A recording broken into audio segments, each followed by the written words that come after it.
Well, honourable members, I'll call the House to order.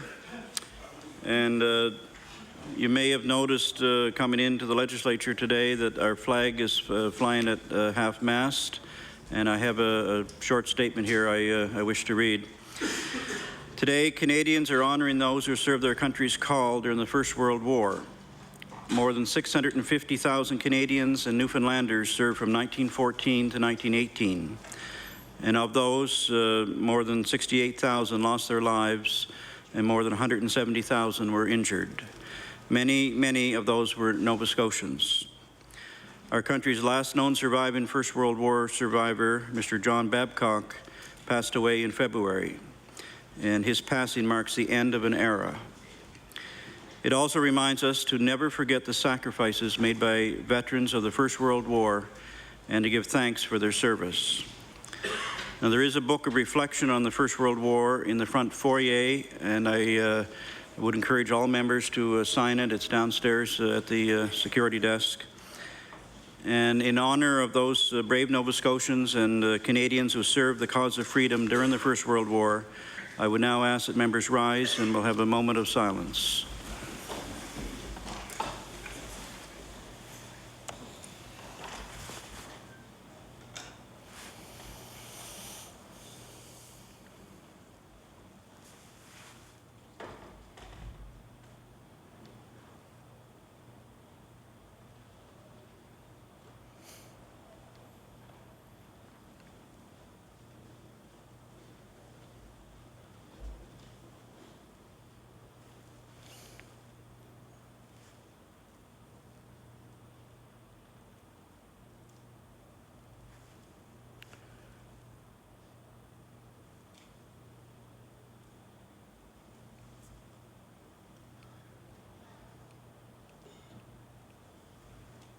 Thank you.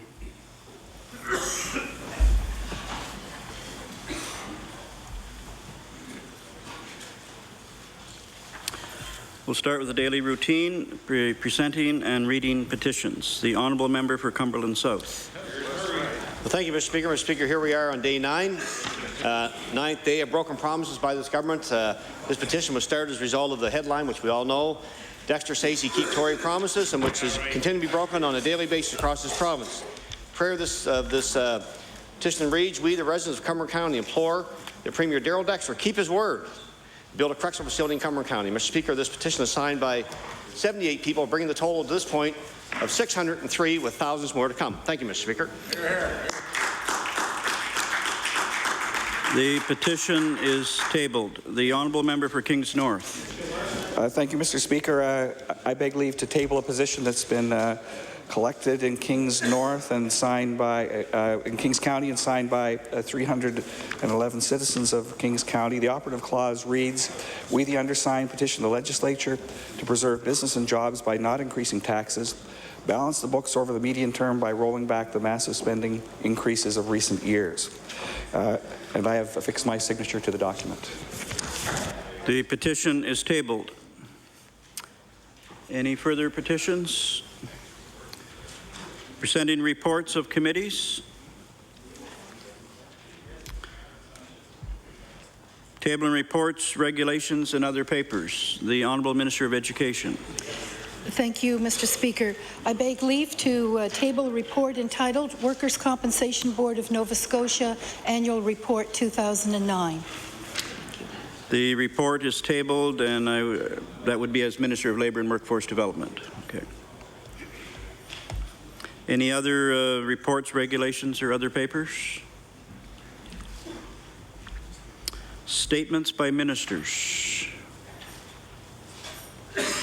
Government notices of motion.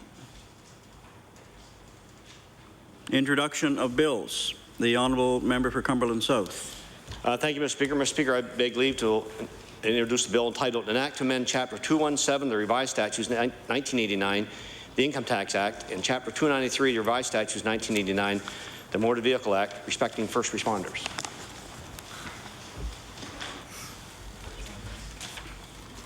The Honourable Member for Cumberland South begs leave to introduce a bill, an act to amend Chapter 217 of the Revised Statutes 1989, the Income Tax Act, and Chapter 293 of the Revised Statutes 1989, the Motor Vehicle Act, respecting first responders. Bill 21, entitled an act to amend Chapter 217 of the Revised Statutes 1989, the Income Tax Act, and 293 of the Revised Statutes 1989, the Motor Vehicle Act, respecting first responders. Order this bill be read a second time on a future day. The Honourable Minister of Justice. Mr. Speaker, before I table this bill, I beg leave to make an introduction. Certainly. Up in the East Gallery, with us today we have community members who have been keen interest in public safety and the bill being tabled today. And I'd ask them to stand. John Allen from St. Mary's Securities and a member of the International Foundation for Protection. Superintendent Don Spicer, Halifax Regional Municipal Police, Public Safety Officer. Alan McDonald, Academy Director of the Maritime Hockey Academy, who has had about 30 years of experience in training for the security industry.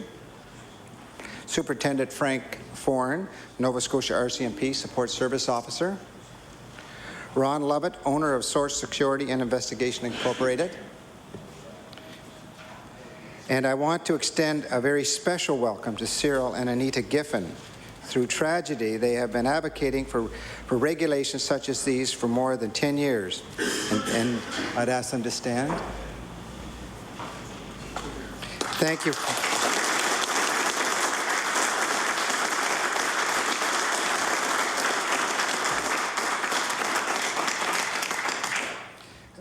Mr. Speaker, I beg leave to introduce an act respecting the provisions of security services and investigative services. The Honourable Minister of Justice begs leave to introduce a bill and act respecting the provision of security services and investigative services. Bill 22, entitled an act respecting the provision of security services and investigative services. Order this bill be read a second time on a future day. Any further introduction of bills? Notices of motion. The Honourable Member for Halifax, Clayton Park. Mr. Speaker, I hereby give notice that on a future day I shall move the adoption of the following resolution. Whereas 93 years ago today, after careful training and rehearsal and supported by almost 1,000 artillery pieces, the Canadians attacked the German stronghold at Vimy Ridge in a driving northwest wind that swept the countryside with sleet and snow. And whereas despite 10,602 Canadian casualties and despite well-entrenched and heavily armored German forces, the Canadian troops swept across a 6.4-kilometre front on the 9th of April 1917 to succeed where others had failed. And whereas Vimy Ridge was a momentous victory for an army of citizen soldiers in a war that eventually claimed over 68,000 Canadians and Newfoundlanders, and moved Brigadier General Alexander Ross to declare it was Canada from the Atlantic to the Pacific on parade. I thought then that in those few minutes I witnessed the birth of a nation. Therefore, be it resolved that all members of the House of Assembly mark this 93rd anniversary, our first without a Canadian veteran from the First World War. Remember the courage and sacrifice of all our soldiers past and honour those who serve our country today. Mr. Speaker, I ask for waiver of notice and passage without debate. There has been a request for a waiver. Is it agreed? Agreed. All those in favour signify by saying aye. Aye. Those against say nay. The motion is carried.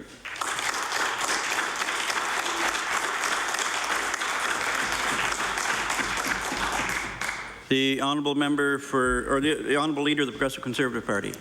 Thank you, Mr. Speaker. I hereby give notice on a future date. I shall move the adoption of the following resolution. Whereas today the flags are flying at half-mast here at Province House in honour of today's national commemorative ceremony honouring all of Canada's First World War servicemen and women.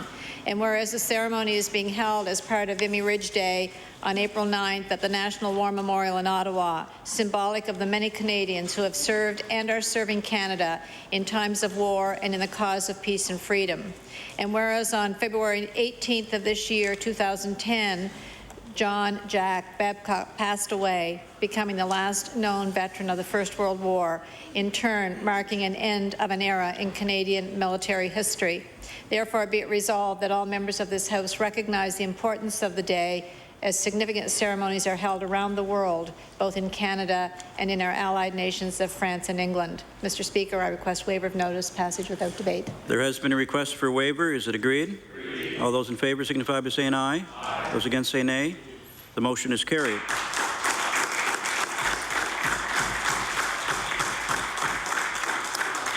The honourable member for Sackville-Cobequid on an introduction. Merci, Monsieur le Président. Avec nous, on avait des visiteurs aujourd'hui.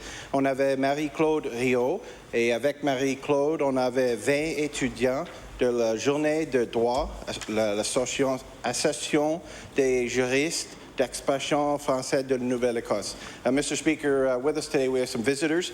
We have Marie-Claude Rio and 20 students with the Journée de Droit. So I wish they'd stand and receive the warm welcome of the House.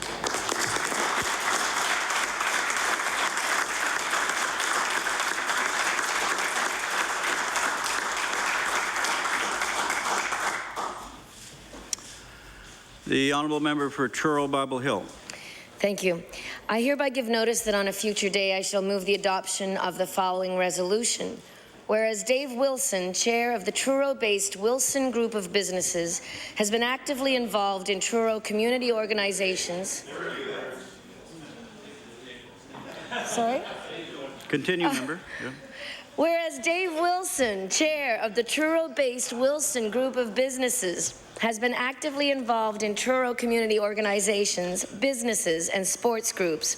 And whereas Mr. Wilson has been a creative and innovative worker with a strong work ethic in the home fuel industry, and whereas Mr. Wilson has been awarded the inaugural recipient of the Truro and District Chamber of Commerce and Business Development Bank Life Achievement Award, therefore, be it resolved, the Nova Scotia Legislature congratulates Mr. Dave Wilson of Truro on his receipt of this Lifetime Award and thanks him for the many contributions that he has made to the Truro community.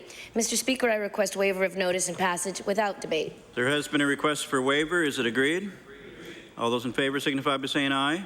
Those against say nay. The motion is carried.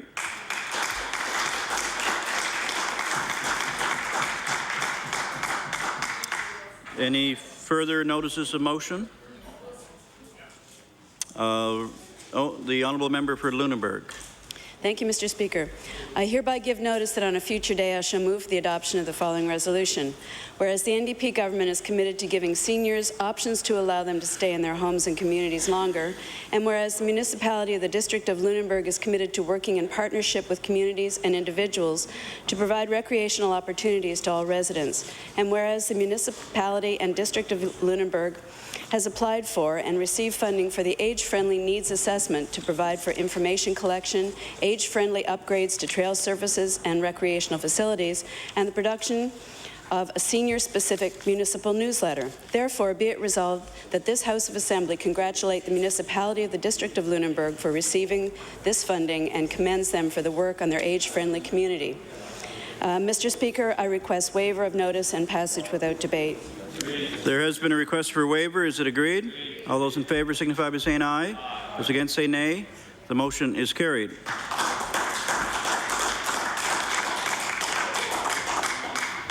If there's no further notices of motion, I'll recognize the Honourable Government House Leader. Thank you, Mr. Speaker. Mr. Speaker, I move that you do now leave the chair and the House resolve itself in the committee in the whole House on supply unto Her Majesty. The estimates are referred to the whole House on supply. Is that agreed?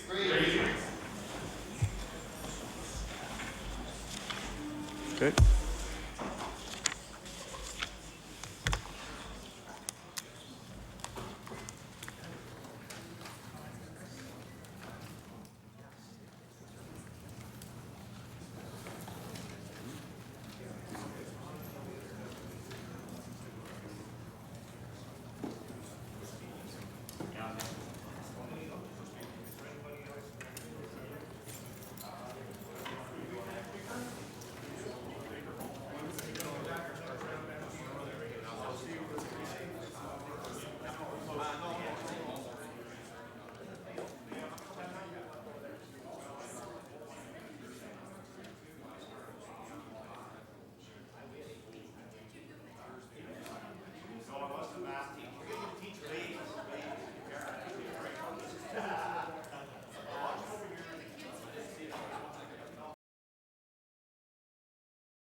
Good morning. The Committee on Supply will now be called to order, and this morning I will announce that coming next week, the Committee on Supply in the Red Room will be moved to the Dennis Building for Thursday and Friday of next week.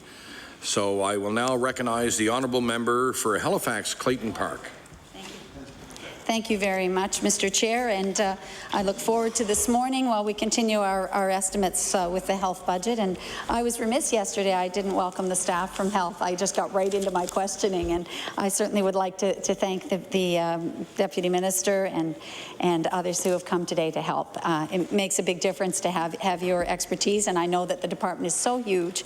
As we'd said yesterday, there's an awful lot of programs and so many different aspects of the department that it's a great help to the minister to have you there as well. So that way the legislature gets the best answers possible. I'd like to just start in on the issue of the other costs that we were looking at yesterday. There's a one-line item that had other programs, and I had asked the minister to table for the House just what the breakdown is of that one figure of other programs. And it has a number of items on it, which I thought we could look at today, and that would be helpful to me. A number of them have no variance whatsoever, but there is a variance in the autism line, and I'd like to go to that if we could and just see what exactly happened last year and where we're headed this year. The estimate, and it said autism, EIBI, which is a behavioral, you might know the exact what that stands for, but thank you very much, Mr. Chair, because we have a lot of different acronyms. That one I hadn't quite heard, but there's also, you've got methadone direction in that line as well. So actually that one's rolled, a number of things rolled together in that. Last year in 2009-10, we had an estimate of $950,000, I guess, and we didn't spend it all. We spent $800. So my first question, just to stick to the first number, would be, why are we down at least $150,000? I'm assuming that's in thousands. $150,000 down on that. Again, this area is very important certainly to many families, and we know that with autism there's a growing number, and I read just yesterday, Mr. Chair, a resolution for World Autism Day, and it was interesting to me that the United Nations has named only 3 health days like that, and autism is one of the 3 areas that they have identified as being a growing concern, a growing issue, and a growing number of people affected with it across right around the world. So perhaps the minister could talk to us about that line, which is the 5th one down on the list of numbers. Thank you. The Honourable Minister for Health.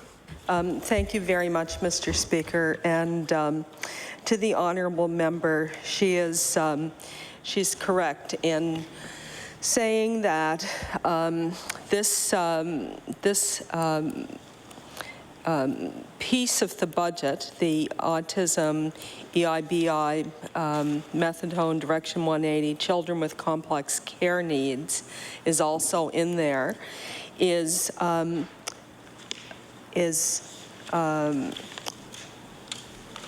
by $150,000 in terms of what was estimated for the cost of these programs. And the way I guess this works is that funding is based on claims that are submitted annually to the department. And the actuals actually fluctuate for some of these things. So, for example, I would assume that children with complex care needs, for example, that could be up or it could be down or whatever. And so, based on claims annually, there has been a fluctuation, and you know, what was estimated wasn't fully spent. In terms of the reduction in the that program, what's happened is there's not been a reduction in funding. There's been a transfer of funds that were held centrally in the Department of Health in this program to the IWK for EIBI program implementation. So there has been a transfer of $74,000. I want to speak to this question of EIBI for children with autism a little more broadly in terms of policy and implementation of policy. As the member knows, children with autism under the age of 5 have the possibility of receiving EIBI treatment. However, it's not all children receive treatment. About 75% of the children who have been assessed and who are candidates receive treatment based on the funding that we have. We want to see 100% of those children treated. Our party made a commitment in the election that we would ensure the full treatment for those children in year 3, that we would expand the program in year 3 of our mandate. And so additional funds have not been provided in this budget. However, what we have done is we've transferred funds that were held centrally in the department out to the IWK, where, as you know, there are wait lists. In anticipation that those dollars may be better utilized more closer to where the patients are and the families are. It's the kind of thing, I think, that is taking your existing resources and working smarter with them, working differently with them, and hoping to see better results as a result of just a small change that doesn't involve increasing the amount of resources that we have available. I've had the opportunity to visit the Autism Society here in Halifax, and they do fabulous work. There are many different approaches to working with children with autism. It's a syndrome and with a very broad spectrum of features. Each child has some unique characteristics in terms of autism, perhaps with some other disabilities in some cases or not. And EIBI we have found it in the research portion of the program. As you know, this was relatively a new treatment, and with a research component to evaluate the effectiveness of this treatment. It has been very effective for some children in particular, and overall quite effective, but not every child is a good candidate. And there are other forms, there are other programs and services that are useful and are required, you know, in dealing with autism. So I'm always mindful that we need to do more with respect to children who are waiting for this treatment, but we also need to be very open-minded, I guess, and understand the need for multiple forms of intervention that really put the child at the center and work toward seeing their needs addressed. I think part of developing a mental health strategy will certainly be looking at children and adolescents in particular. And I think one of the things that, while children are very compelling because of the importance to intervene early and the successful impact you'll have with an early intervention. I'm always mindful that children grow up, and I've met some very interesting people who have adult children with autism, and they are very concerned about issues around education, training, employment, community supports, housing, all of these issues as well.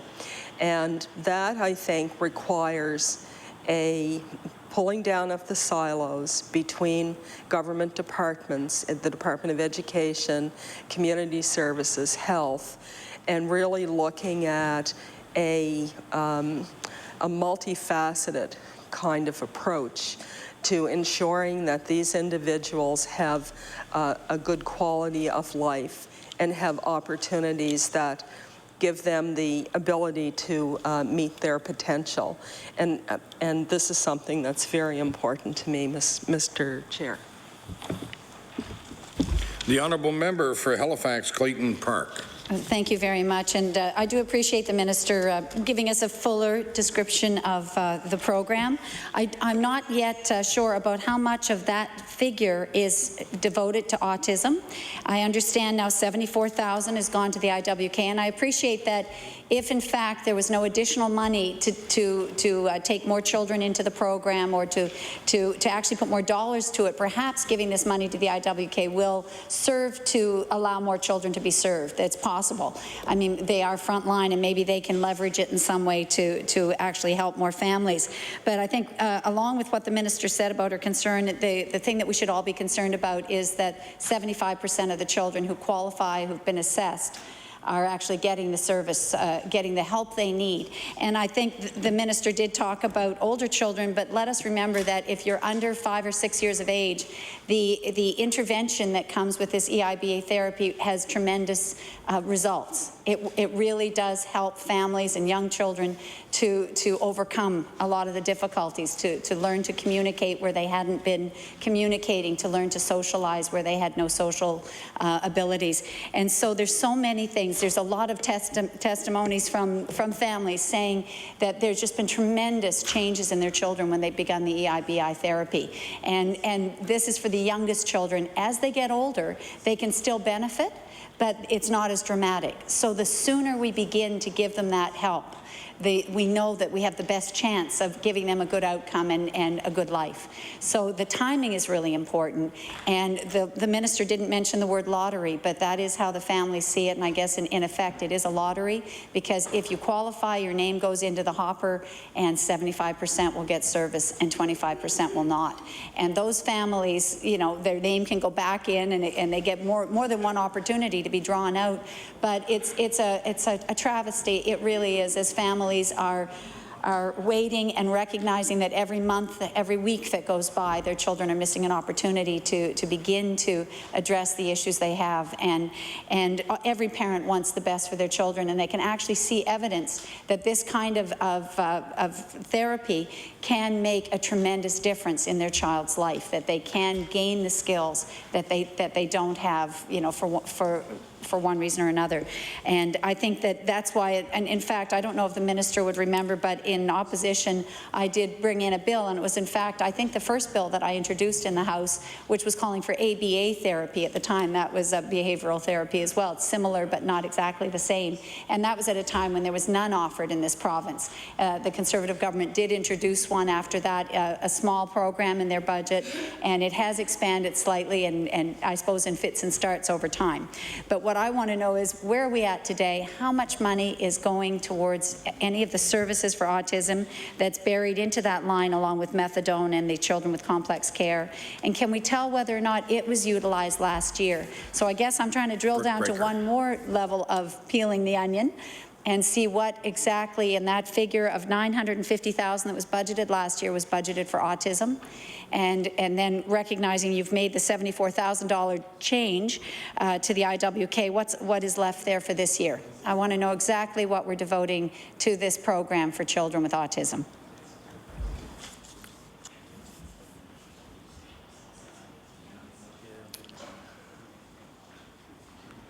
The Honourable Minister for Health. Okay. Thank you very much, Mr. Chair. I can appreciate why it would be somewhat confusing to try to follow the money here, because to be honest with you, I'm finding it a bit confusing myself. And this is why it's confusing. The department in our section of the department for mental health services has held money centrally for particular work in this area. So, for example, these numbers that I'm going to give you are numbers that are held in our department. However, in addition to that, there's money out in the DHAs that the department provides to the DHAs and the IWK, okay? So, for example, the EIBI program overall is a $4 million per year program. And that will not change. That hasn't changed. It's not being increased, it's not being decreased. But there is some shifting around of resources from what the department held to the IWK. And I kind of explained that a moment ago. But let me take another shot at this. In terms of last year, what it was that the department held for EIBI, it was $250,000, which really is not, not a huge allotment in terms of the overall $4 million. We are estimating that this year the department will hold $176,000 in terms of now some of that money that's held in the department is used for things like staff development on autism. It's used to have regular conference calls linking the coordinators of EIBI around the province. Those kinds of activities need to be supported at the department level, and then the children with complex care needs is also in other programs as a line item, and that estimate was last year $300,000. Forecast was $200,000, which means $100,000. It was off $100,000. The expenditures fluctuate depending on the number of complex cases in the system. And again, the estimate for this year is $300,000. So that hasn't decreased either. And in terms of methadone and Direction 180, it's also in this particular budget, and it's $400,000, and that remains $400,000, and it was forecast at $400,000. So it sees no increase, but it sees no decrease. It's holding steady. The Honourable Member for Halifax Clayton Park. Thank you very much, Mr. Chair. I just wanted to double check. We've got no change in the methadone Direction 180. That's the same amount of money for next year. I don't know if it was underspent or not last year, but we know we've got as much money available. No, it was not. Good. So we used it, and we've got it available again for this coming year.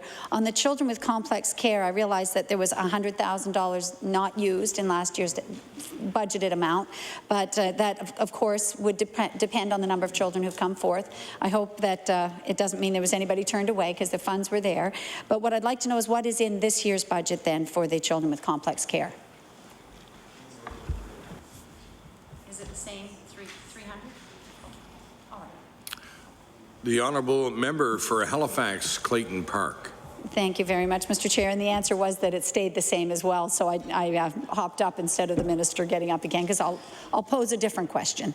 Thank you, Mr. Chair. So those two are the same, and the only difference then seems to be largely coming from the difference with the EIBI then. That would be the main change, and it is about $74,000, it looks like, the variance for this year. So that does explain it. But you can appreciate why it's important to peel that back. If you've got a single figure and it has 3 very different programs in it, it's very hard for us to know whether one has been completely eliminated and another one has been doubled, and just where we're at. So to get a relative sense of how they are changing and what's the reason for the changes is very important to us. So I know that sometimes the accounting aspects of the budget debate may seem less interesting, but it's really important, because certainly, to go back to the autism one, I hear frequently from parents with autistic children who are asking me what's going to happen and where are we at, and would you please raise it again in the House. And I know that the minister is well aware of that role in opposition that we need to ask. Now, I did hear you say today that there's a commitment for year 3 of this government's mandate. And, it's good that it's committed, and I hope that is something you'll be able to achieve, but it still seems like a long wait. And I think that we can appreciate a commitment's made, but it just is going to be difficult to wait that period of time. Going back to what I said earlier about the urgency, really, of every day that passes for families that can't afford this. And perhaps the minister knows the cost of providing it, but I understand if you were to get it individually, if you went to speech pathologists and to the people who are specialists in this, it literally is tens of thousands, isn't it, for a year? So if a family were to try and pay it themselves, perhaps the minister has a figure. I'd be interested to know in what the cost is for a family to try and get that support if they don't have it through government. The Honourable Minister for Health. Thank you very much, Mr. Chair. I'm not really certain of what the actual cost is per family, and I think possibly there is some variation because some children will have higher needs than others.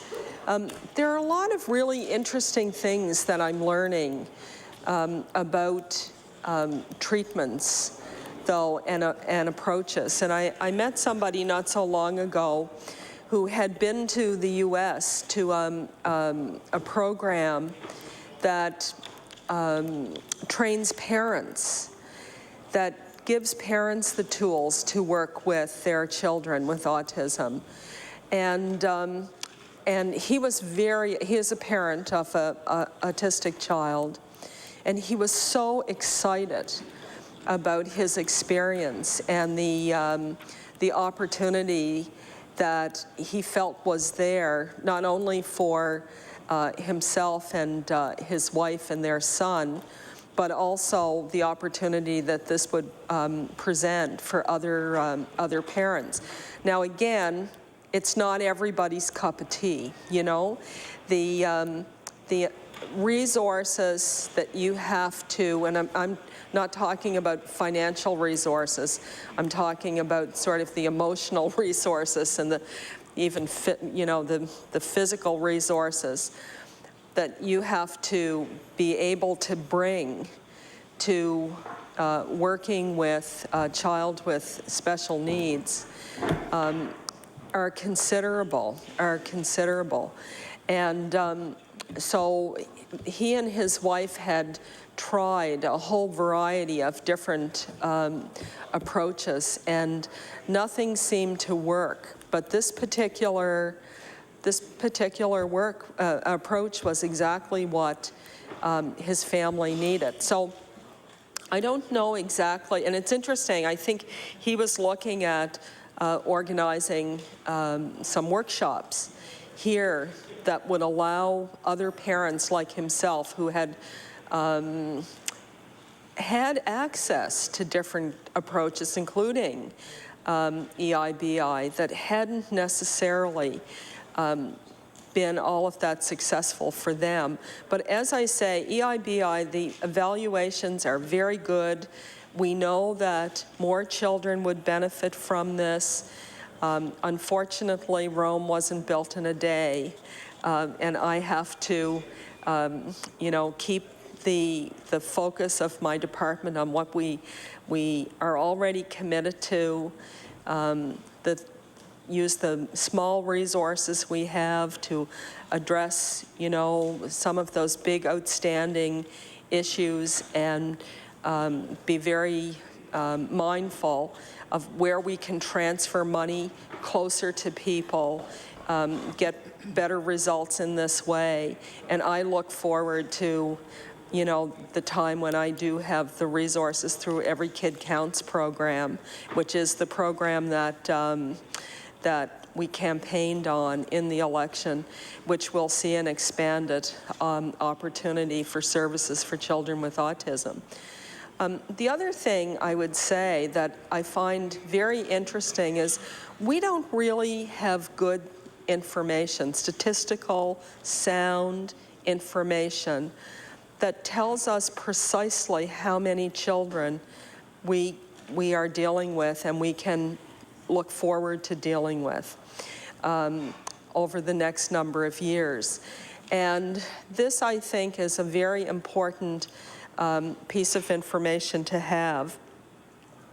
We need to know, I think, in order to plan for our programming, that's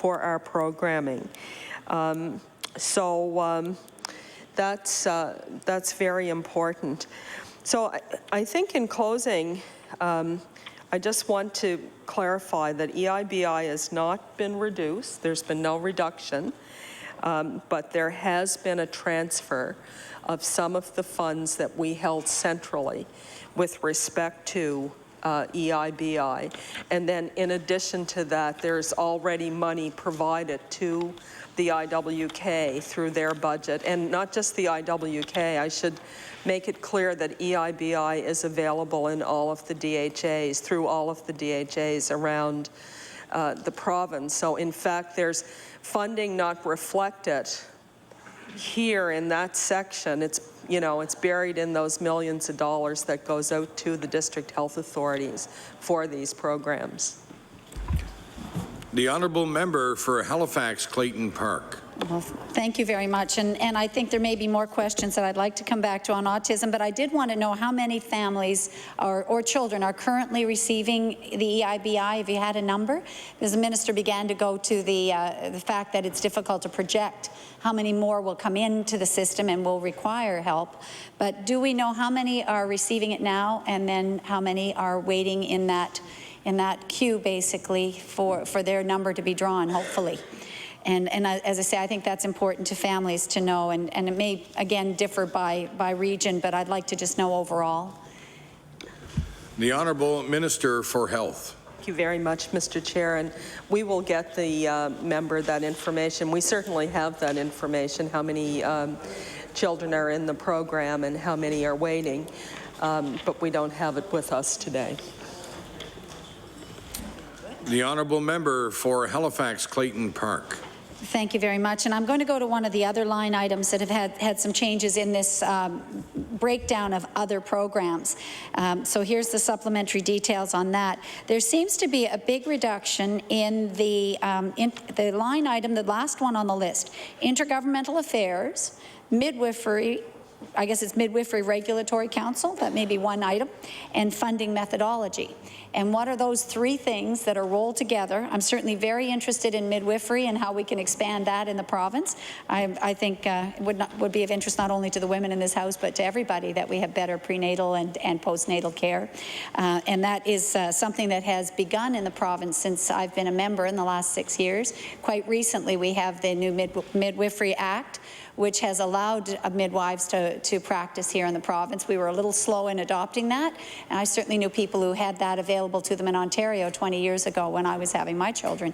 So I'd like to know what we're doing, and before you go into what we're doing with midwifery, how do the three numbers break down? I better stick to that. Thank you.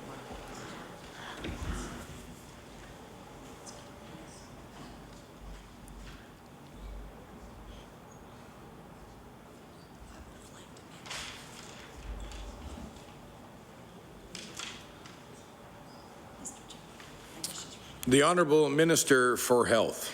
Thank you very much. So the three items are intergovernmental affairs, which is $479,000, estimate for last year, forecast for this year, and estimate for next year, so no change, 479.5. And that would be resources to support the work across provinces within the country. You know, teleconferencing, occasionally probably some travel to provincial, territorial, federal meeting. So, you know, there is a significant amount of collaboration and communication across provinces around the provision of health care. And I use H1N1 as an example. Staff in both the Department of Health and Health Protection and Promotion would have been in communication daily, probably more than once a day, with their counterparts in other provinces and at the federal level, sharing information and gaining understandings and ideas about what was working, what wasn't working, and how to adjust the H1N1 process, you know, in terms of planning and implementation. So this item here supports that work of staff in the department. And there is a small departmental staff who are on the intergovernmental affairs file and, you know, who stay on top of these issues. Now, with respect to the midwifery, is the next item, Midwifery Regulatory Council. And the numbers are as follows: $135,000 estimated for 09-10. The expenditure forecast is $206,000, and the estimate for next year is $2,006. So a slight increase there. Yes. Yes, 206. Now, the reason for this is there's a salary for the executive director of the Midwifery Regulatory Council. It was transferred, though, from another cost center, so it's not necessarily new money, but it's showing up here.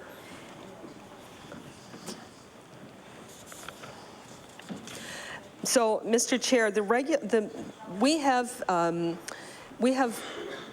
three, I think, midwifery projects. Yes, we do. We have three pilots, midwifery pilots in the province. We have one at the IWK Health Center.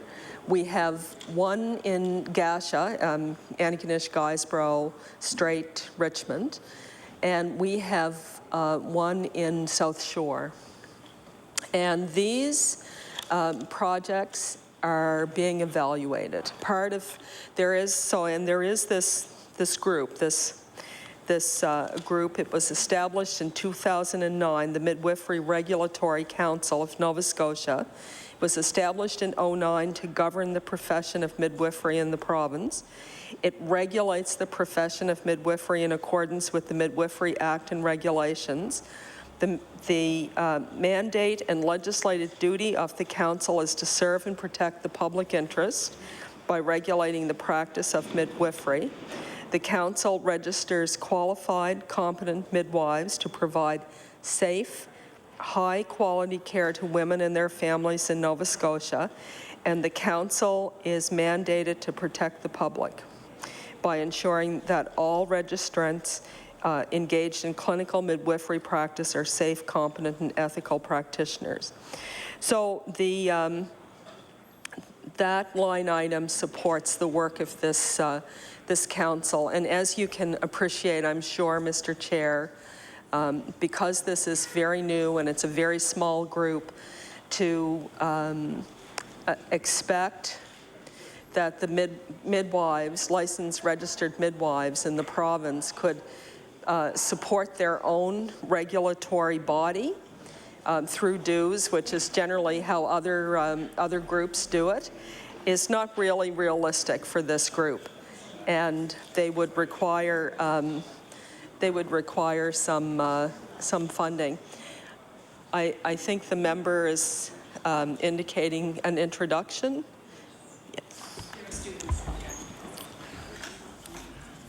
The chair will now recognize the honourable member for Dartmouth East on an introduction. Thank you, Mr. Chair, and thank you to the House for the time. In the West Gallery today, I would like to introduce 35 grade 12 students from Prince Andrew High School, where, of course, I went to high school and graduated in '92. And with them are John McDonald, who actually was one of my teachers, Sarah Durnford, and Ashley Ellis. So if they would like to stand and receive the welcome of the House. No, really, you can stand.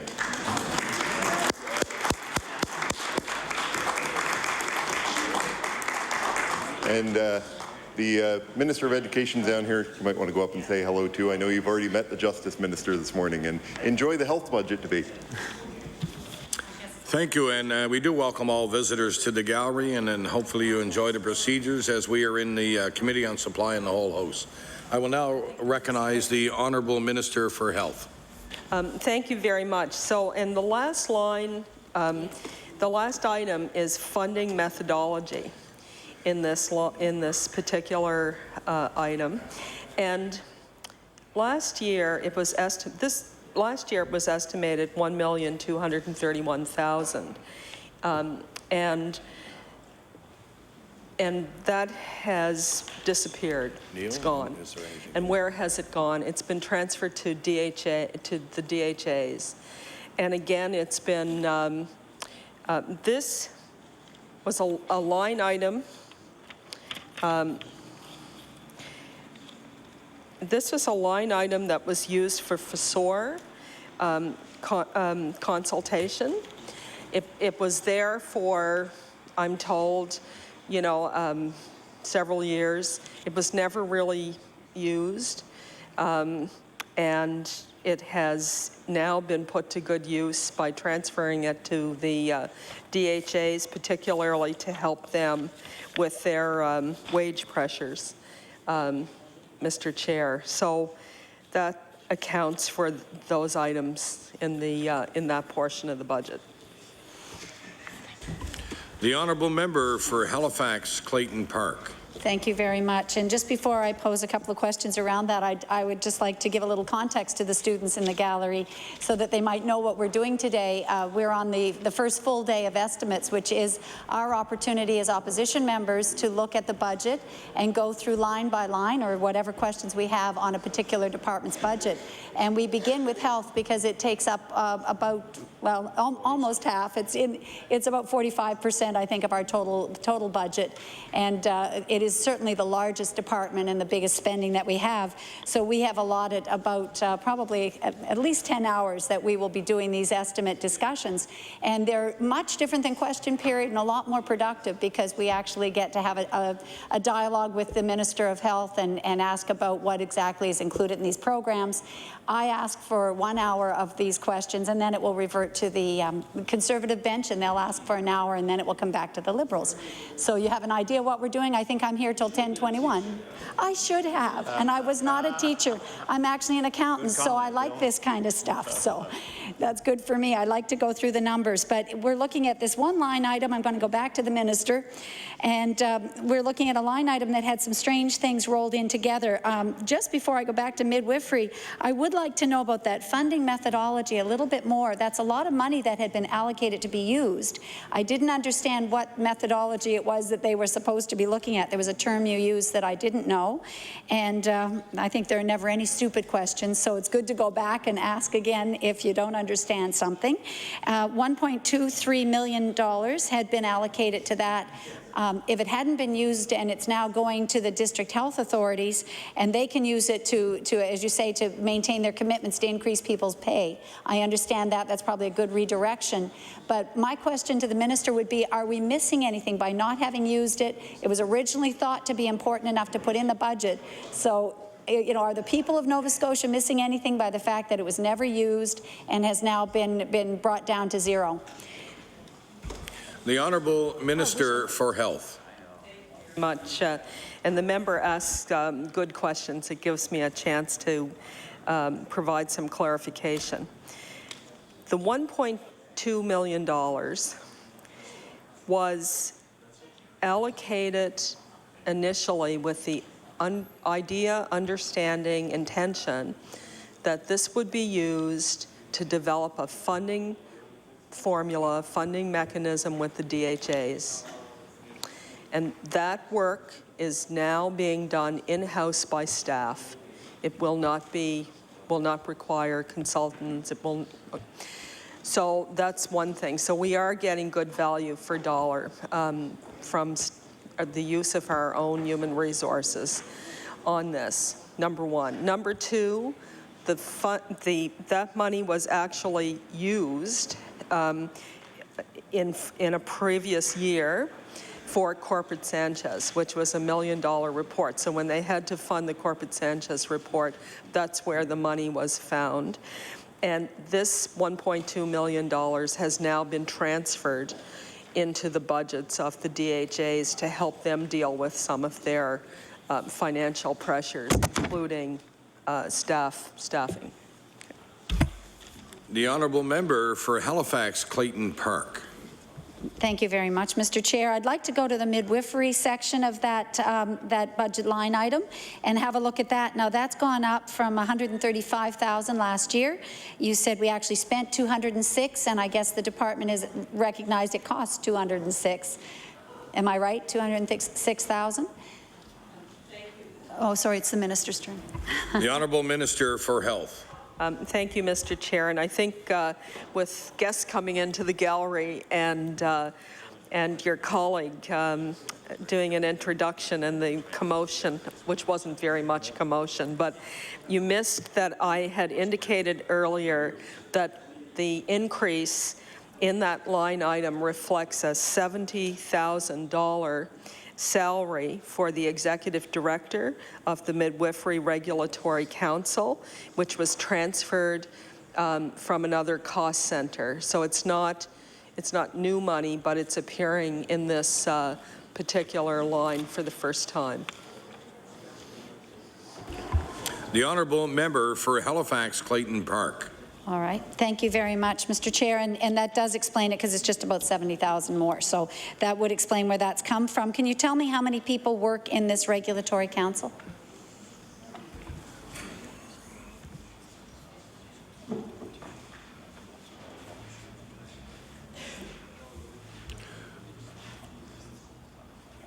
The Honourable Minister for Health. I don't think we have that information, but we can certainly find that information. But let me say that the midwifery program, as I indicated, is really a new program. It's in its infancy in some ways. This council was constituted in 2009, so 2 years ago. We have 3 midwifery sites, one at the IWK, one in Antigonish, and one in the South Shore. The models are all different. The models aren't the same in each DHA, and an evaluation is occurring or needs to occur to evaluate how those have gone. I had an opportunity to meet with the midwife in Antigonish in the Scotia District Health Authority. I was really very interested in her and her work, and I look forward to getting an evaluation. And I know that there's a good deal of interest in other parts of the province. I've certainly heard from individuals in the Annapolis Valley who are very interested in seeing the Valley move in the direction of these other DHAs. But we want to make sure that we do this in an appropriate way. And I think given that it is a new experience for us, although it's not a new experience by any stretch of the imagination. Midwifery is one of the oldest professions going. But I think we will wait for the evaluation, and we will do a lot of consultation and have good input from midwives around the province, as well as people who have an interest in maternal and child health care. The honourable member for Halifax Clayton Park. Thank you, Mr. Chair. And I would like to, just in the few minutes left to me, I only have about 10 minutes, a little bit less than that, to speak to this. I did want to stay on the subject, and I think during our estimates you may hear as well from my colleague, the MLA from Bedford Birch Cove, because she's had some constituents that had very much wanted to have the service of a midwife, and because of the very small number that we have licensed and put into these pilot projects, it wasn't possible. And this was really an issue of great concern to that family. They wanted it, they felt they would have had it in other provinces, and they were not happy that it was not available to them here.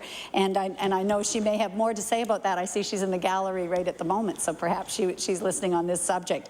I wanted to ask you about whether or not midwives in this province can practice independently.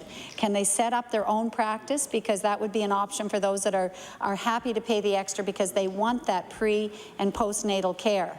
And you know, I think it is important that we allow them to practice now that we've got an act in place. And the only ones I've heard of, I think, are the 7 that are allocated to these 3, the IWK and the 2 DHAs. So I'd like to know why we have so few in the province and whether or not they can practice on their own. The Honourable Minister for Health. Thank you very much. Well, the member raises a very good and interesting question. The way the midwifery programs are set up is through each DHA. We provide funding from the department to the DHA so that they can hire and pay and ensure the work of midwives. Now, this question of whether someone can practice privately as a midwife has always been a conundrum to me in a way, because as I understand it, there is no prohibition to prevent any person who is qualified, and that becomes a big question mark, what does that mean, from offering their services as a midwife. And as far as I know, and I'm kind of talking off the top of my head here, but as far as I know, the only prohibition is the criminal code. If you're practicing and you are negligent in some way, then you stand to feel the force of either criminal charges, or I suppose there also could be litigation of certain kinds in a kind of a, the same way as people would sue any of us for doing bodily harm, the tort law or whatever area of the law that falls into. So, but for midwives, it's a very difficult thing. A qualified midwife has to be able to get an income for their services. And so even if you're qualified and you hang your shingle out, the cost really for families in our system, in our world, is kind of prohibitive, you know, to get those kinds of services, which is why we're trying to incorporate and build midwifery into our public health care system. I mean, that's what's happening, is midwifery is being added as a professional group into our public health care system. And we are doing that in a systematic way by starting with pilots in the 3 DHAs. They're very different. When you talk about getting numbers of people, it's been very difficult in Scotia, for example, to be able to do home births. And there are different issues within how midwifery is delivered. In Antigonish, I was surprised, to be honest, when I met the midwife. She was just lovely, and so fascinating to hear her talk about her work. But I was very surprised to learn that not only do women have her services as a midwife, but they also continue to have obstetrics, and they see the obstetrician. And that kind of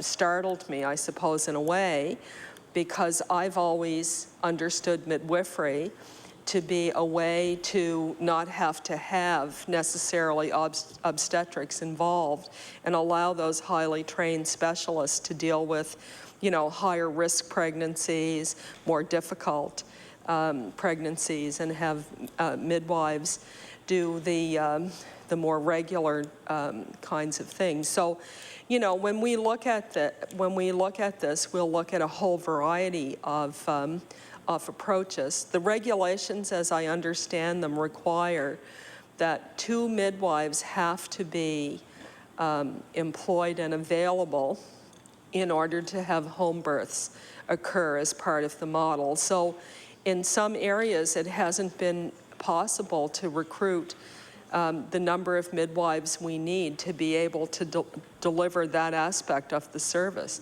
So people get excellent care. They're being seen by the midwife before and after, and she's involved during the delivery. But in terms of the location, it's not a home birth because we can't meet in those areas the regulatory requirement of having a certain number available. And that's got nothing to do with money or decisions from the department saying you can't do this. It's got everything to do with supply. And we're kind of in that situation, not having had midwifery as part of the public system in Nova Scotia. We didn't have the supply. We have to kind of build up the people who are here to provide those services. But as I said, we'll do an evaluation of the 3 sites, and we'll have better information as we go forward with our planning for any expansion. The honourable member for Halifax Clayton Park. Thank you, Mr. Chair, and through you to the minister, I had just a couple of questions. Can you tell me the exact amount of time I have left? Oh, you have approximately 1 minute and 15 seconds. So a minute left. So I don't know that we'll get another question answered, but I would like to come back to this again in the next hour that I'll have, and I'd like to know when the evaluation is going to be done of this program, because when we did have the family in Bedford that had been very insistent and very upset that it wasn't available to them, we did realize when I did some research on it that it's in its infancy. As you say, it's just starting. We haven't really got much information. It's a bit soon to be criticizing, because we know you're getting your feet under you in terms of this program, but as people are having babies today, they want this service, and that's what we're hearing loud and clear. They want that kind of option available to them. It's attractive. It has been available in other provinces for a long time. As I said, I have friends of mine who had midwives in would have been like the late 80s and early 90s in Ontario, so it was available to them then. And I think that there's a big, demand, and often I know our medical system is pushed by public demand.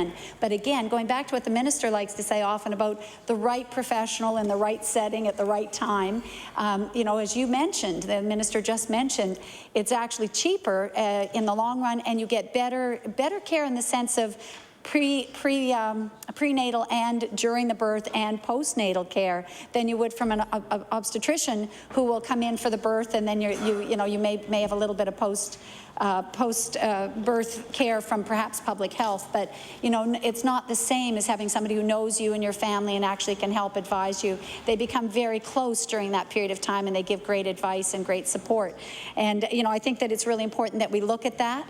And I don't know if the minister has read the book The Birth House, which is a Nova Scotian book, but Amy McKay is the author, and she lives in the Valley and wrote about midwifery in the early part of the 20th century and how it was really displaced by medicine, I guess by modern medicine, but it has its place and people have found it again.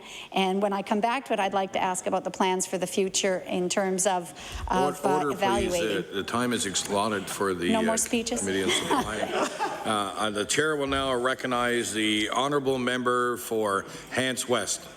Thank you, Mr. Chair, and that was the longest minute and 15 seconds I've had in a long time, but that's okay. I know that that honourable member enjoys the question period time and could probably fill in quite easily, I think, for hours on this topic and others.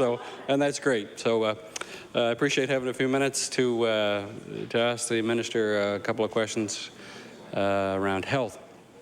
We'll start with one of the comments made, I think, in the speech from the budget speech was with regards to Cobequid, I believe, being hours extended. Can you go into some further detail on that? Was that at 24 hours or 2 more hours a day? What exactly is that, Minister?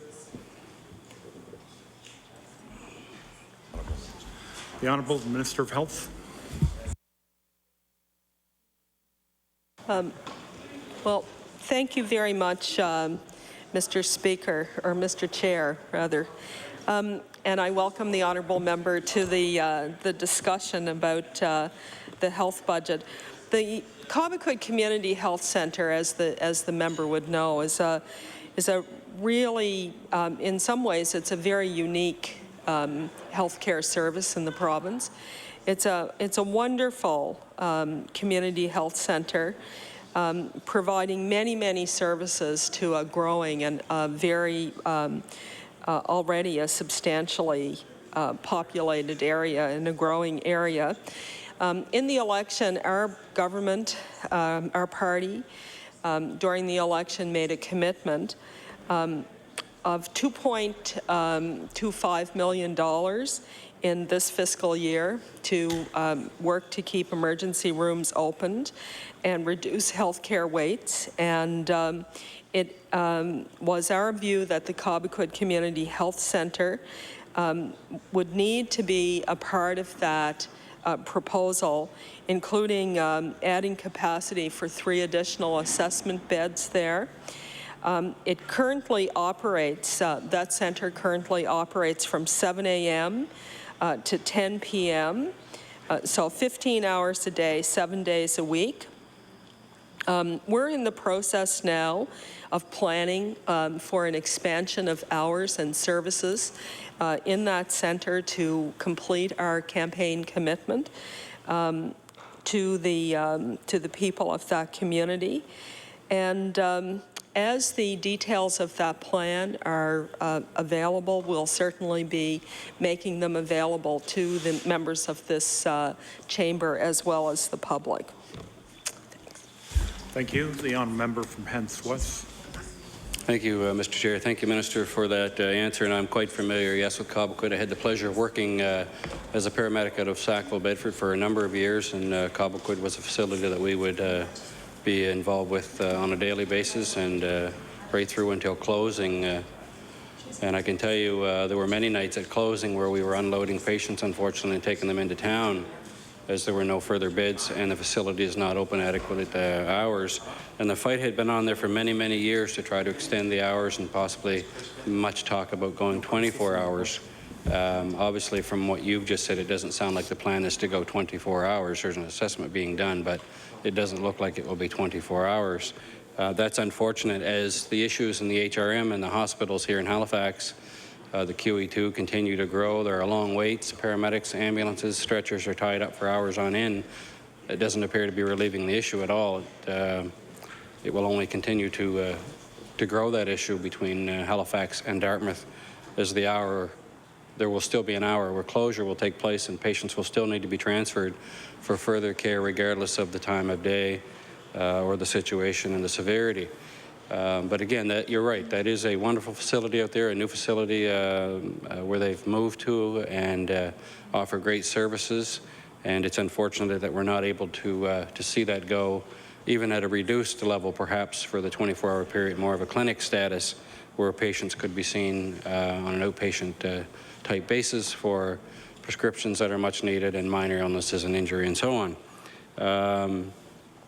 With regards to the paramedics in the province, Madam Minister, I'm kind of curious, is there a plan to expand what they're doing? I do know that with the number of hospital closures, in my years working on the streets, we did work in Emerge.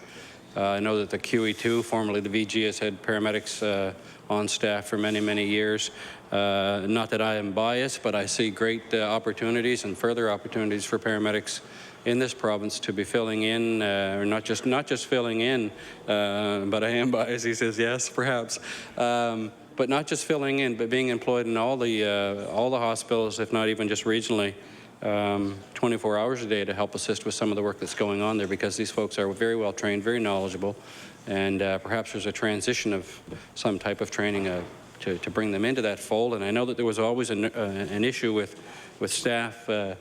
You know, as our training evolved and as our training evolved, which I see may need to go into place here shortly, as our training evolved, it was desperate. It was difficult to be accepted into the hospital world because we were just known as ambulance drivers, and that was pretty much it in those days.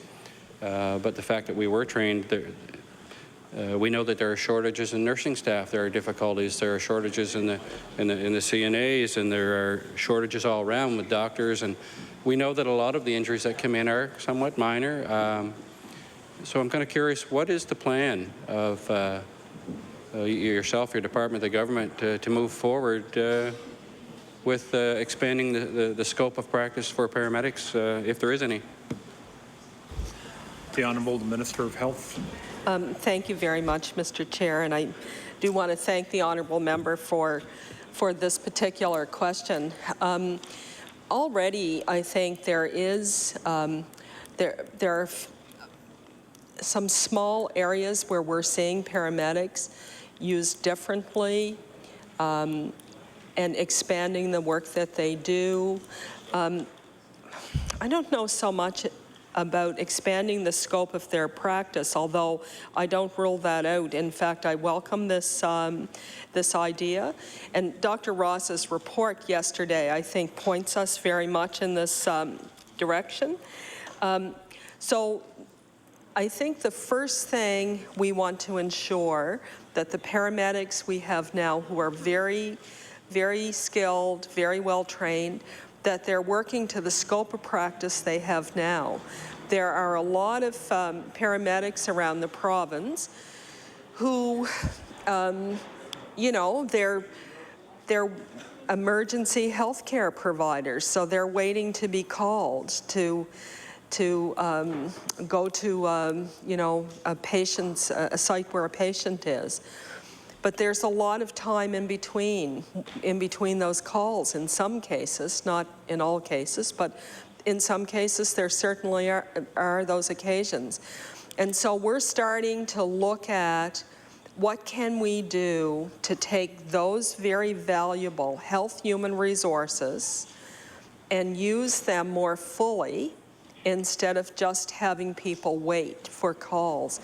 And paramedics in some parts of the province are now becoming engaged in chronic management with patients in communities. And I think about the Digby Neck, Briar Island situation as a good example.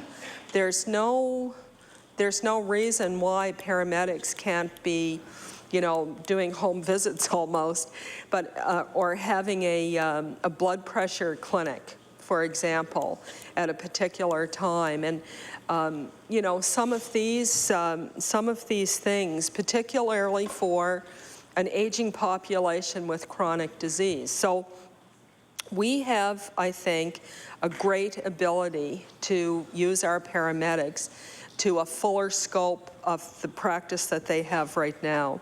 I was in Cape Breton in the emergency room speaking to one of the emergency doctors there, Dr. Curry, and he was talking about the amazing work of the paramedics that come into the ER there, and the fact that many of these paramedics have been trained with this new, I think it's a medication that when people are having strokes, to be able to identify that that is what you're dealing with. You're dealing with someone who has just had a stroke, and get them the medication immediately before they get into the emergency department. We're not doing that yet in all parts of the province. There's some training involved, but here is another great opportunity for us to both improve the health care that people receive in a much more efficient way, and also use the skills of paramedics to a fuller, our greater ability. So this is one thing, but I think I think that the paramedic profession is a profession that has still a lot of untapped potential in terms of the things that they can be doing. And as you know, we have advanced paramedics working in emergency departments, doing triage, doing sutures, doing this, in some cases, I think even the setting of some minor bones and these kinds of things. So there's, we need, I think, to help the public understand the great capacity of all of our healthcare providers. Anybody who's had a personal experience with paramedics, it doesn't take them long to understand how capable these individuals are. I've rarely heard, I don't think I've really ever heard any negative comments about the services that are provided by paramedics. And I can tell you, in the 10 months I've been in this position, I have gotten a lot of letters complaining about a lot of things.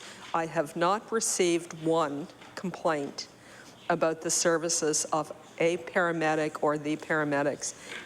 And that has to stand for something. That must tell you something, because I've had complaints about a lot of things, and sometimes I've had complaints about the bedside manner of other healthcare providers, but I have not had one thing about paramedics. So they have great capacity. We need to fully utilize them in their current scope of practice, and the honourable member is absolutely accurate.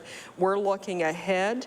We're thinking, what else can we be using? We have the best system of emergency health service in terms of our ground and air ambulance in the world, and I think we should pat ourselves on the back for having this service, for valuing this service, for continuing to invest in this service. We have a lot to be proud about when it comes to EHS in this province, Mr. Chair. Thank you. The honourable member from Hants West. Thank you, Mr. Chair, and thank you, Minister, for the detailed answer. And you're quite right. We have a very fine system, emergency health services, in this province, which has evolved tremendously in a rather short period of time after being somewhat stagnant for many, many, many years. It's come a very long way, and the men and women working as medics in this province are doing a great job. So I'm not surprised when you talk about the lack of complaints. They provide a great service. And again, no bias, but I've had a lot of years, and I've seen these folks working, and I've been part of training, been part of evaluations, both on the communication center side as well as in the street side. And they are indeed a very fine group. Just on that, before I leave that, with regards to EHS, a question with regards to the budget. What is the total budget now? Because I realize that the helicopter has come on board as part, I think it's all probably inclusive in one. You can clarify that. What is the total budget, and are there any projected changes either up or down in that investment in the coming year? The Honourable the Minister of Health. Thank you very much. The total budget in this year's budget is 105, almost 106 million, $105.7 million. 105, yes, a world-class ambulance emergency health service doesn't come inexpensively, shall we say. It's $105.7 million, and that's up from last year. Last year's estimate was $98.5 million, and the forecast was $97.7 million. You know, as the honourable member knows, this program was established in 1995, and we continue to invest in these services. The main components are the ground ambulance system, but we also support the communications center, the EHS Life Flight. It also covers the Nova Scotia Trauma Program and the Atlantic Health Training and Simulation Center. So those aspects or those components are in that budget, you know. But it is it's a substantial area of investment in our healthcare system, but it makes a huge difference in terms of, you know, people's lives and their security around this province. The honourable member from Hants West. Thank you, Mr. Chair, and thank you, Minister. $105.7 million. It's grown substantially in the last very few short years, but when you talk about the trauma center being added in, or training center and Life Flight, all of those, I remember a time when that was somewhere around 60 million, not too many years ago, when I was still working. So that has grown, but we've added to that, as you said. I guess I'd forgotten about those, and a significant cost to bring that all under one umbrella, I guess. Thank you for that. I want to move on to nursing homes for a few minutes. Before I hand it back off to my colleague. And I'll start with vacancies of beds. Now, I know from talking with the nursing homes on a regular basis, and I guess over the last few years, from being on council back a number of years ago, I have 3 of these facilities in my local area, and it always appears that there is a bed, in fact, available. Which I understand, you know, there's generally always been a respite bed available for short-term use and things like that. But I've known of cases over the last few years where there have been beds available for up to 29 days in specific nursing homes locally. While I have people in Emerge at Hants Community waiting for a bed upstairs, I have unit 200 full, I have unit 500 full, while we wait to move patients around and get them into these long-term care facilities. And to top it all off, we're moving people out of the local area somewhere else, which, as you know, you've had your share of letters in the last 10 months. I know I've written you with regards to folks waiting and looking for beds and trying to get them into their local areas. And I can appreciate and understand, as I'm sure you can, Minister, why people want to be near their homes and their families and so on. Those are just obvious reasons. But can you explain why we have these long waits with beds being vacant? I know there's policies that exist in some places. My wife's grandfather, just as one example, a few years ago passed away, but he was on the Halliburton unit of Hants Community. Once he passed away, tough time for families, but we were pretty much given notice. You got 2 days, your room's got to be vacant, and we understood that, both being healthcare professionals, that there was somebody waiting for that room.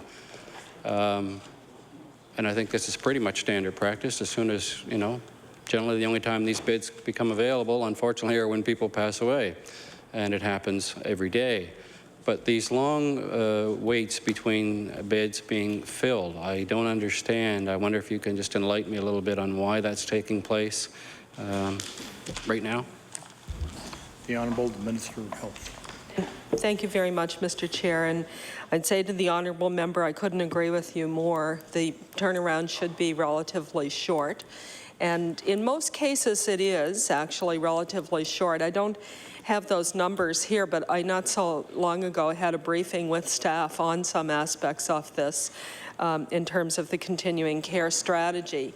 And I did ask, and I did get the information in terms of what the average turnaround is, and if memory serves me right, it's approximately 5 days, because the, you know, if a bed becomes vacant, a family is given a period of time to collect any of the personal items and belongings, and then the new family is given a period of time they're offered the bed, they're given a period of time, I think 24-hour period of time to just say yes or no to the bed, and then they're given a day or two to actually move in, make the move. So this is about a 5 to 6 day turnaround. But that, as the honourable member says, does not always happen. Sometimes a bed, especially in an accommodation, if there's a shared room, goes a bit longer in terms of whether it's a bed for men or a bed for women. You may be a male waiting for a bed, but in fact the bed that came opened is in a room that has the other person as and so this is it makes it difficult to fill that bed immediately. And there are a few other considerations. Sometimes an individual has to be on a secure unit, and the bed that's become available is not on a secure unit, or vice versa. They don't need a secure unit, and the bed that's become available is the dementia or Alzheimer's area. So, you know, nothing is simple in healthcare. We try very hard to accommodate all of those characteristics of the human population, and to be sensitive and respectful to our seniors, both the person who needs the care and the people who are already receiving care, and trying to do the matching can be really difficult. However, that being said, to have beds vacant for 28 days is just not on. Our system cannot afford that kind of inefficiency. And, you know, the problem in our emergency departments is all about flow. It's all about being able to get people admitted into the hospital, and people who are in hospital beds that need to be in long-term care into those long-term care beds. And so we have to do a much better job of you know, integrating our long-term care system with our acute care system. Now, I've been in this legislature for 12 years. Sometimes it feels like it was just yesterday that I arrived, but and I think when I first came, we were talking about why continuing care was still being managed by the Department of Health, and why it hadn't been devolved into the district health authorities. And, you know, if you had the planning and the, not just the planning, but the more closely administration between the acute care and the long-term care sector, these lengthy periods of time when hospital administrators are wanting to clear, get that flow working, get people into long-term care, you would not see these periods of 28 days when beds are going unfilled in the long-term care sector. And we are working very hard to devolve. Our continuing care coordinators have been devolved to the DHAs, and we are working to get continuing care, including home care, because that's the other side of getting people out of hospital and into the right place with the right supports, into the DHAs.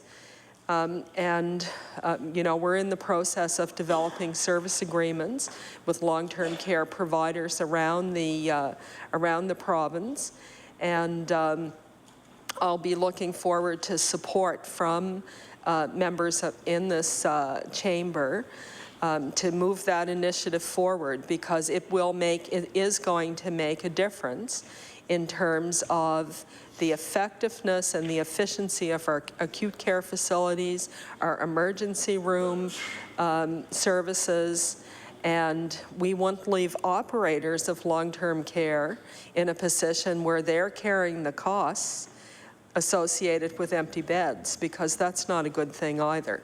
So we could all win from this change, and as I said, I'll be looking for the support of all of the members as we move this particular initiative forward. Change is never easy, Mr. Chair, and there's always, you know, I think there's always a bit of mistrust of government on the ground where people are actually living and delivering services, but there's no other motivation in the devolution other than to improve the system for everyone.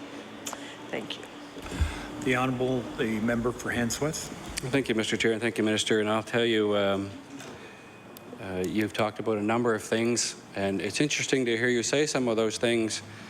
You've heard me say in this House before, and with regards to how this system flows and how it works and how I don't favor it, I also don't mind standing here and telling you, you're not the first minister that I spoke to about my unhappiness about how the system works, because I believe, and you talked about the administration, Minister, the system is over-administered. That's our first problem. Why do we have administrators in homes like Dykeland Lodge and all of our nursing homes, and nothing against any of the people, they're all fine folks, doing a great job, but why do we have them if we're administering it from somewhere else to begin with? It's almost like there's no real reason. There's a whole middle man, for lack of a better term, a middle administration here that may not be required. And we talk about our dollars and things like that within health. We know what salaries eat up. We know what percentage salaries eat up in the system. It's a big piece. And when we talk about improving the system, we have to look at some of those. And you talk about change. I'll be the first one to stand and tell you I'm looking forward to whatever you're proposing as change, because we need desperate change in this province when it comes to this flow. And the single entry system, as you've heard me speak to, and I've written you and you've responded, as you may or may not recall, in recent months, in my opinion, again, and I call it a failure because it doesn't work, because that flow that you just talked about doesn't exist. There are more people. These vacant beds aren't being filled as they should be filled, in my opinion. The waits are too long, and it's been going on for some time. But I think it's all got to do, and nothing, again, against the people that work in single entry, because they're only doing what they can too. And there's a lot of people coming in looking for these beds on a daily basis. And I often wondered if there was enough staff in something within this single entry system. One person in a region, well, I know just in my region, the Western region alone, I don't know that one person could handle that. But again, the issue of flow right from the beginning is one of concern, because there seem to be more people coming in looking for beds than there are beds being emptied. I don't know if anyone's ever done the data to see how many beds are becoming available a day, how long they're actually vacant, and how many people are coming in need of beds a day, but it would be certainly worth looking at. Strategies need to be simplified, and people that are waiting are looking for simple strategies that will work for them. And I can remember back years ago, these waits did not exist. Unit 500 never existed. There was nobody in the hospital waiting any amount of time, months like we have now. And I'm just using my area. I know it exists all over the province. There was nobody waiting like that. And the reason was the doctors, who I speak to often in favor of what I'm talking about, could pick up the phone and call the administrator, because that person was very useful in helping move patients into beds. And I'm not sure how we ever got away from that. Your mother, your father, your grandparent, whoever it may be, looking for a bed, they would just call around to the 2 or 3 local nursing homes and say, hey, I've got so-and-so that needs a bed. What do you have available? And not too long later, they were calling us to come over and put them on a stretcher and make their way over to the nursing home. There were none of these long waits, and there's something that we've missed in between. And I'm not sure what that is, but I think it's all this middle administration, and again, maybe I oversimplify it, but it seems like a pretty simple process to me. And the more administration we've added, the more it seemed to bog the system down. And again, nothing against the administrators, the people, or anything like that. It's the system as a whole that needs to be reviewed, and I think that part right there significantly needs to be reviewed and looked at, and not unlike the district health authorities. Again, all great people, but why do we have so many? One, why do we do business different in Colchester or in the northern district than we do in Capital or the Cape Breton region? Because I know that there are differences and always have been differences in how we manage the business, one, even right down to equipment and procuring things. I'm sure that there are millions and millions and millions of dollars worth of saving. We talked a lot about the emergency system in this province a few minutes ago. You can get into an ambulance in Sydney, or you can get in one in Yarmouth, and you can open a cabinet door and you'll find the exact same gear and the exact same cabinet in that ambulance in the same place. Why is that not the practice across the board? We procure everything a certain way and through the same folks. We don't do that, as far as I know, within the hospital systems. As an example, even within the nursing home system, probably we don't do that either. I think that there is a lot of room. So I look forward to some of those changes that you're referring to coming forward, and I hope that we're having a very serious look at it, because as we all know in this room, the population is getting older quickly. Our needs are going up. They're not going to go down for a good long time, and we need to be out now ahead of that. Well, we're already behind it. But we're by no means ahead of it. We're well behind it, and we've got a lot of catching up to do to get it where it needs to be. Before I may get to my colleague before I'm done. I'm not sure. I may be able to take up a little more time. But I want to go to one specific nursing home in general, and I'm sure you know which one that is, and that's the Windsor Elms. That's coming along very nicely. That was one of the ones announced back a couple of years ago. Unfortunately, the Windsor Elms is that board there and that group that have been working on that, and I know the minister is here shaking her head. Service Nova Scotia is more than aware of this project as well. A very, very good project. We've got a great group of folks, Don McLeod and Jerry Raymond, and administration, Sherry Keane at the nursing home, and others, all working, who are very qualified individuals, who have been able to move this project along based on life experience and what they've done for a living and so on. But there have been numerous delays by way of the tender process. They're now reaching the end. I know there was a projected number. There's always a projected number, and I'll go back to the Colchester Regional Hospital. There was a projected number there too, but that fell far short, as we know. And I'd like to know, I guess I'd say this first, that I've not known any project, whether it's a government project or what it is, that's been projected and never come in on or under budget. I would say they're few and far between. I think we're somewhere in the vicinity of about $1 million, maybe a little bit less now. I know that they've done everything to trim down and strategically tighten dollars where they can and to save money. But as we move through this project, and all the way through this project, there have been difficulties with getting tenders approved. The step is, I'm sure you're aware, you've got to go out, you've got to tender, they've got to come back, you've got to go to the department. Again, there's this middle administration that, again, maybe that's it, maybe that's not it, I don't know, but there is an issue with getting the tenders approved on time. And the problem, maybe it doesn't matter to some, but the problem that we know in here when it comes to dollars and cents, if tenders are not approved on time and they're delayed, generally speaking, dollars go up, it costs you more. I don't know, when we talk about all these things and we talk about cutting money back, there seems to be a lack of wanting to help us on the other side get that tender out the door and you know, getting it awarded and getting the work done. We're now into the construction season. The weather's been absolutely fantastic. There's a couple of huge tenders to finish this place up, and I'm just looking for an update on the status of this, recent meetings that have been had. I know that there's been a number of letters, Minister, that you've received from the group, and they've been trying to work very diligently, and I know that they respect very well, I do want to say that as well, the process and the people that they have worked with, that board. I have worked with them, and you know, told them I would do whatever we could to help them out, and I've written you and others, and they have the greatest respect for the Department of Health. But I think they're coming to that point now, nearing the end. The frustration is there. They want to get this complete. We're talking $1 million is a lot of money, don't get me wrong. In $9 billion or whatever we're up to now, yeah, no, it's not very much.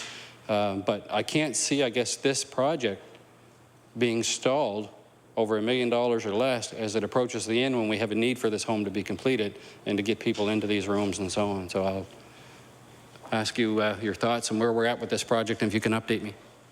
Thank you. The Honourable Minister of Health. Thank you very much. Boy, the member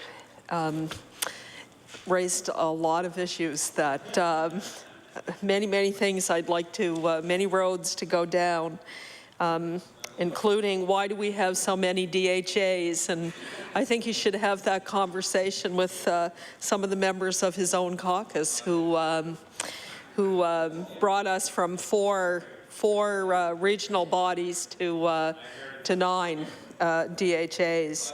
They probably can tell the member more than I ever could about why we have the number of DHAs we have. At any rate, we won't go there at this time. Maybe we'll go there sometime, though. Mr. Chair, Windsor Elms, yeah, I would like to talk about Windsor Elms with the honourable member. It's an excellent project. And all of the things that the member said about the people who are involved is absolutely accurate. Great group of people. They've been working really hard. And I appreciate his comments about the people in the department as well. I know Shelley and others and the deputy have worked really hard and will continue to do so. And I don't know if the member was here yesterday when I was speaking with the honourable member from Argyll, but I said there would be a little party over in the Department of Health when we brought a few of these outstanding long-term care facilities to fruition, and maybe we'll invite you along. I'm sure you'd like to celebrate as well and they will. These places will open. They will be completed. We are very committed to getting them done. Now, Windsor Elms, as I understand it, are replacing a facility of 108 beds that was very old and out of date and quite deteriorating and definitely required this new facility. And there is a projected budget. It's mind-boggling when I look at the continuing care strategy, the cost of adding the new beds. There are some beds that cost as much as $400,000 a bed. This is not government doing things on the cheap by any stretch of the imagination, and I'm not an engineer, an architect, a building person or whatever, but I can't imagine how it is that these things are this expensive. It's astronomical. Unfortunately, or fortunately, however you look at it, it's my job and it's our job in the department to be good stewards of the public resources we have and to try to ensure that we get the best value for the dollar that we possibly can as we work through these various projects. With Windsor Elms, I understand that in order to make sure that we don't end up with a Colchester situation, and I'm not suggesting for a moment that that would be the case, but just in terms of due diligence, we have engaged